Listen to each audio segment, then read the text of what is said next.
Here's the thing. You're going to like this because this is what you're reaching for, and as you hear it, and you will, a whole lot of things are going to start clicking into place fast for you because you've done the work, you've sifted through the data, your vortex is ripe, it's ready to pop for you on all these fronts. You can feel that. But here's the distinction that we want you to hear.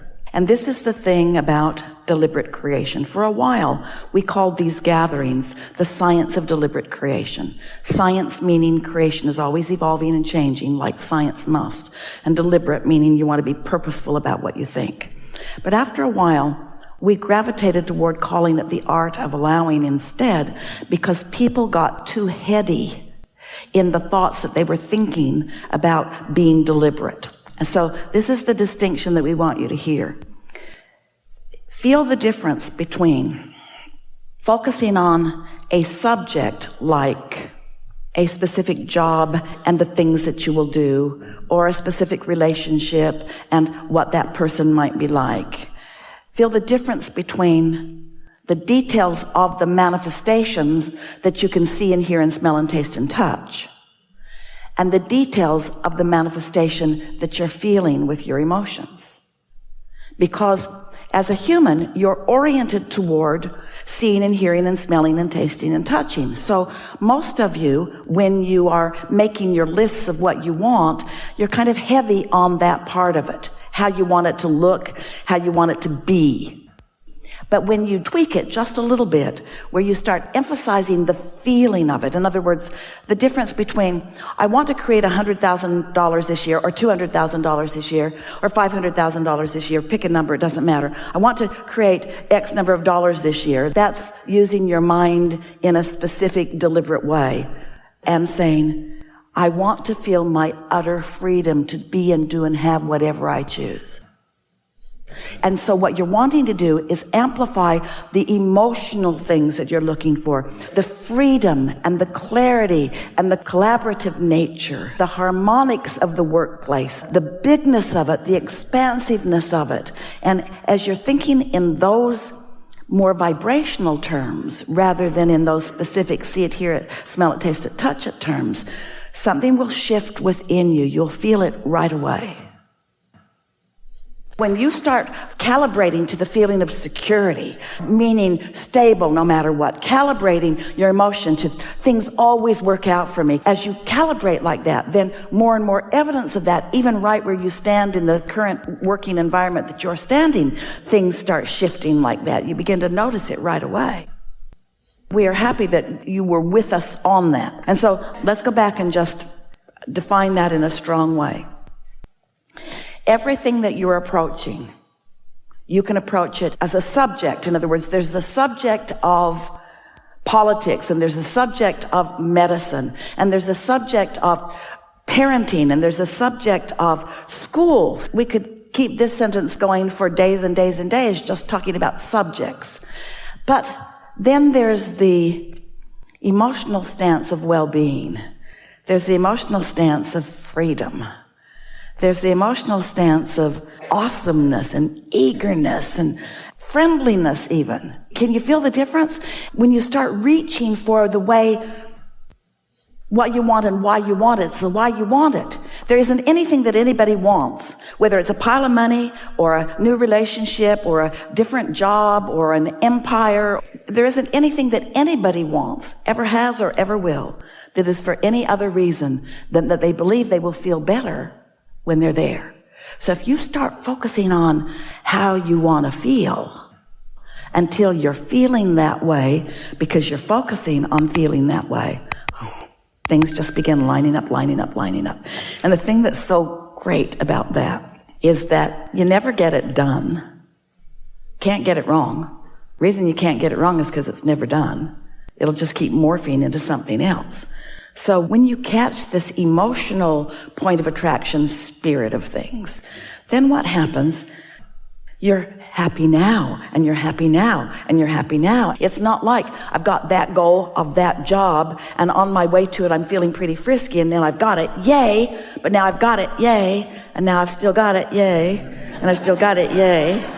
Where if you're focused upon expansion and freedom, then nothing ever stalls out. And this is really the biggest point that we're making in all of that. You heard it clearly, but we're going to make it again. Just imagine, just feel with us.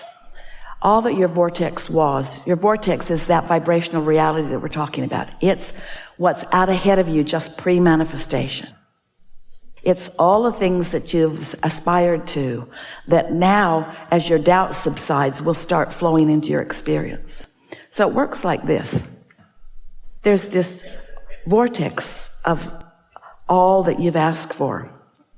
And your inner being, in essence, stands in the midst of all of that, not just knowing it, but being it, knowing it, being it. And the law of attraction gathering all of the cooperative components.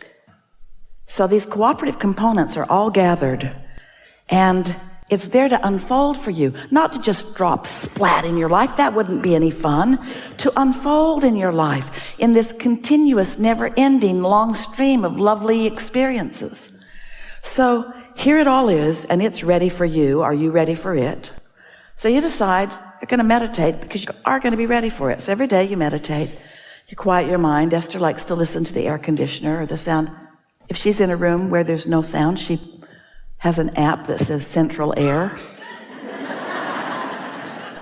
You want to focus on something that you have no thought about, like Esther never thinks, I've heard better. There's no negative thought about that. And sometimes she'll focus and then her mind will wander, and then she'll bring herself back and her mind will wander. Sometimes it takes a little bit to really quiet her mind, but once you quiet your mind, your vibration rises because there's no resistance holding it down. And once you reach the vibrational equivalent of your inner being, who has no resistance, now what's in that vortex and what your inner being knows about that vortex can be received by you. It just sort of wafts into your experience. It's where ideas come from, and inventions and impulses. So the more you're doing that, then the more you're finding those impulses flowing into your experience. And as those ideas and impulses flow into your experiences, and now you're making the clear association between what you already know was in the vortex and having quieted your mind. And now when this thought comes and you follow that impulse and there's a payoff for it, now you've got it. Now you understand how it all works, because your inner being knows where you stand in terms of manifestation in relationship to everything that's in your vortex. And here are the key words. And your inner being knows your path of least resistance. Your path. What do we mean by that? Your inner being knows where all your resistant thoughts are. And your inner being, in your tuned in, tapped in, turned on state of being, will guide you around and over and under all of those resistant thoughts right to what you want. It's like Esther lost her gold pen. She couldn't find it anywhere. She looked and looked and looked. She dumped every purse out. She looked and looked and looked and looked. Finally, she gave up. Then 2 or 3 months later, she was looking for something else in one of her handbags, a little bottle of perfume, and she reached in the bag where she knew it was and came out with a gold pen. She could not find what was lost. Your inner being knows what you think is lost. And in your state of alignment, your inner being will guide you through the path of least resistance right to where you want to be. And oh, what fun it is along the way. When you are in a state of non-resistance, you feel good. A feeling of satisfaction is really a nice feeling. A feeling of eagerness is a really nice feeling too. It's a different feeling. A feeling of passion, that off-the-wall enthusiasm, that's a nice feeling too. But you're not wanting to go 100 miles an hour all the time. In fact, sometimes it's nice to be able to mold your speed, to mold your energy, because let's say you're going really fast and then you come across a resistant thought about the subject. A car that's going 100 miles an hour and hits a tree doesn't feel so good. A car that's going 5 miles an hour and hits a tree is not such a big thing. So your process is to figure things out, because, you know, we really want you to hear this. There is always, always, always, always going to be something in your life experience that causes you to ask for more.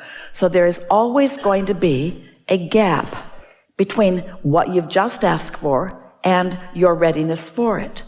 We want you to manage that gap by acknowledging, first of all, it's supposed to be there. Next of all, that nothing's going wrong. Next of all, that things are always working out, so that you can stand in that pleasurable place of enjoying watching things fall into place. You forget that you are creators, and that's the way life is with you. You have a new experience which gives you a new request, and that new request now has given your vortex a new segment. The new request that you just threw in affected everything else that was already there, and now everything is finding cooperation with everything else. Do you see what we're getting at? It's just a constant state of evolution and becoming. And so you don't need to be eager to get somewhere. What we want you to be is satisfied where you are. Because if you will focus on being satisfied with what is, the eagerness for more will come naturally.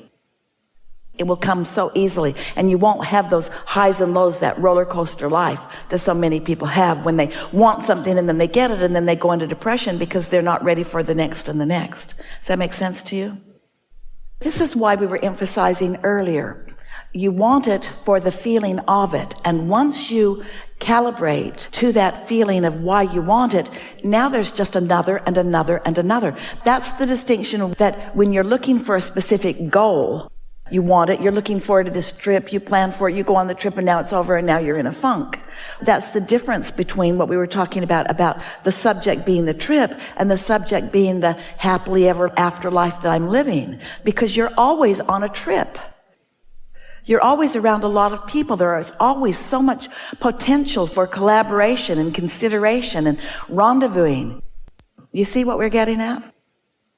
So that will sort of steady that, because if you have those feelings of exhilaration and then that feeling of being bored, that's not that steady state of allowing that we're talking about. And it also indicates that there's a little bit of conditional response. In other words, the trip or whatever it is you created was your reason for happiness, and now you need something else to replace it. Where if you let your intention be to focus upon finding that feeling and not needing the condition to support it. Most people live a very conditional love. They don't love just because it's natural to love. They love because there's somebody to love and somebody that's loving them back. And it feels good when somebody holds you as their object of attention and they're loving you. Oh, it feels so good. But now you need their undivided attention. They better not go have dinner somewhere or go to work. You need their undivided attention because they are the reason that you feel the way you do. That's not what you're looking for. You're wanting to connect with who you are so that where you are looking feels good to you all the time. And then there isn't the high and the low and the high and the low. It's just that steady feeling of well-being that is constantly expressing itself in another way and in another way and in another way. Esther was texting a friend as she was waiting at the airport in San Diego. And her friend said, "Where are you going?" And Esther said, "Dallas." And then she wrote, "Yee-haw." Just for fun. She's never done that in her life. She doesn't even know what came over her. It's not something that she has ever said. It just happened. So now it was a direct flight, and the plane landed, and a very funny flight attendant who was making the majority of the announcement said, "Welcome to Dallas. Welcome to Love Field."